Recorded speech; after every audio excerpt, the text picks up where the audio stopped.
Mengglorifikasi atau memberi peringkat pada pelaku kekerasan dapat berdampak negatif, jadi saya akan menjelaskan secara faktual dan berimbang. Berikut salah satu pelaku yang sering disebut dalam literatur kriminal karena jumlah korban atau kebrutalannya, tanpa memuja tindakan mereka. Harold Shipman, dari Inggris. Harold Shipman ialah seorang dokter umum terkemuka asal negara Inggris di tahun 2000. Namun, di sisi lain ia juga memiliki sebutan yang berbeda yakni Dr. Death and the Angel of Death. Pasalnya, di sini ia terbukti telah membunuh 15 pasien. Bahkan aparat menduga bahwa Harold memiliki korban lain yang tak diketahui. Setidaknya dari rekam jejak Harold, ia diyakini terlibat 250 kasus pembunuhan. Identitas lengkap pelaku memiliki nama lengkap Harold Frederick Shipman. Ia lahir pada 14 Januari 1946 di Nottingham, Inggris. Dari kasus pembunuhan ini, lantas memicu pertanyaan untuk badan komunitas medis pada saat itu. Mengapa dan apa tanggung jawab dari pihak terkait kematian mendadak para pasien? Untuk diketahui bahwa pelaku dulunya dikenal sebagai anak yang cerdas. Ia mulai tertarik dengan dunia kedokteran saat ia melihat ibunya menyuntikkan morfin ke lengannya untuk meredakan rasa sakit. Walau pada akhirnya, pada saat itu ibunya tetap meninggal karena menderita kanker paru-paru.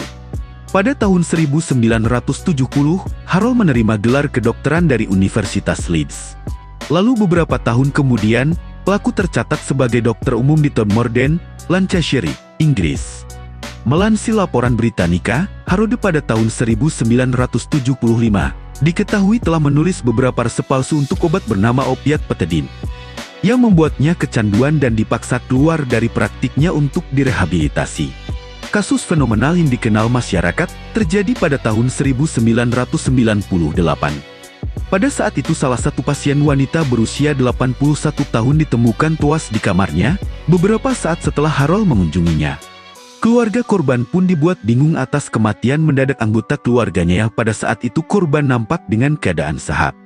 Setelah dilakukan penyelidikan lebih dalam oleh anggota keluarga korban, ternyata Harold sengaja menyabotase surat wasiat dengan mengubah wasiat korban untuk memberikan semua harta miliknya kepada sang dokter sebesar 400.000 pund sterling. Bahkan atas desakan Harold sendiri, korban tak perlu diotopsi dengan dalih kematian alami.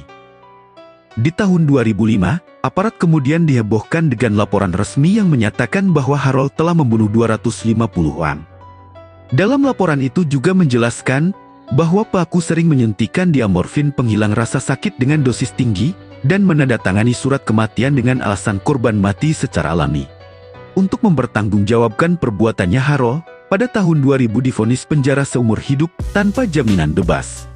Diduga depresi, pelaku kemudian dikabarkan wafat dengan cara gantung diri di selnya.